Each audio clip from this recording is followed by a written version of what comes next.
இப்போ எப்படி த்ரெட் எடுத்து ஊசியில் கோக்கலான்னு பார்க்கலாம். இங்கே பாருங்கள், 2 சைடு த்ரெட் இருக்குது. அதில் வந்து ஒரு சைடு ஃபுல்லாக யூவாக இருக்குது, இன்னொரு சைடு ஒரு லைட்டாக தூக்கிட்டு இருக்கு பாருங்கள். அந்த நூலை பிடிச்சி இழுத்திங்கன்னா நூல் கண்டினியூஸாக வந்துகிட்டே இருக்கும். நம்ம அந்த கவரை ஓப்பன் பண்ண தேவையே இல்லை. இப்போ எவ்வளோ நூல் வேணுமோ அவ்வளோ நூல் வந்து நம்ம த்ரெட்டு கட் பண்ணிக்கலாம். அப்போவும் கொஞ்சோண்டு அந்த த்ரெட்டு எக்ஸ்ட்ராவாக இந்த நூலை விட்டு தூக்கிட்டு இருக்க மாதிரி வச்சு தான் கட் பண்ணும். அப்போ தான் உங்களுக்கு வந்து சிக்கில்லாமல் கரெக்டாக கண்டினியூஸாக வரும்.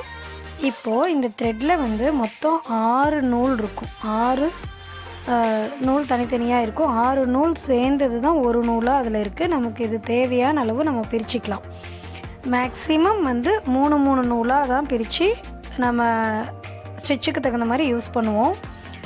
அந்த 1 நூல் 2 நூல் 3 நூலுக்கு தகுந்த மாதிரி ஸ்டிச்சஸோட அந்த மொத்தம் வரும்.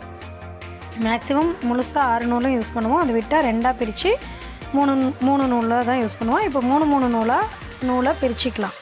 பாருங்கள், கண்டினியூஸாக அப்படியே கரெக்டாக வந்துடும். கரெக்டாக நீங்கள் நூல் எடுத்திங்கன்னா கரெக்டாக பிரிச்சிங்கன்னா கரெக்டாக 3 நூலாக இப்போ டிவைட் பண்ணியாச்சு.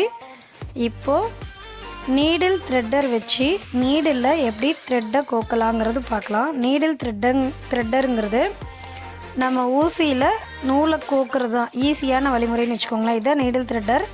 ஊசி எடுத்துக்கோங்க. எந்த ஊசி எடுக்கிறதுன்னு டவுட் வரும். ஒன்றும் இல்லை, ஏதோ ஒரு ஊசி எடுத்துக்கோங்க.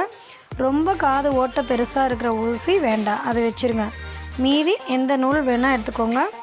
இன்னும் வாங்காதவங்க ஏதோ வீட்டில் இருக்கிற ஹெம்மிங் ஊசி கூட எடுத்துக்கோங்க. இப்போ நீடிலோட காது ஓட்டை, அதில் அந்த நீடில் த்ரெட்டரை ஃபஸ்ட்டு இன்சர்ட் பண்ணுறோம்.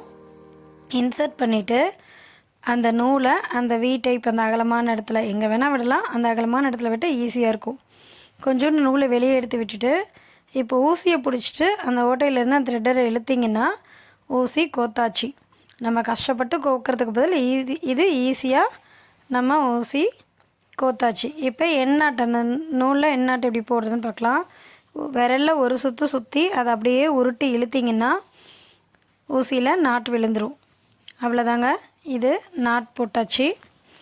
இப்போ மெஷர்மெண்ட் என்ன ஸ்டிச்சுக்கு எப்படி கோடு போடுறதுன்னு பார்க்கலாம். துணி எடுத்துக்கோங்க. அந்த ஃப்ரேமில் ஸ்கேலும் பென்சிலும் எடுத்துக்கோங்க. ஸ்ட்ரெயிட்டாக ஒரு கோடு போடுங்க ஃபஸ்ட்டு. அப்புறம் இதில் ஒரு 3 டாட் வச்சுக்கோங்க.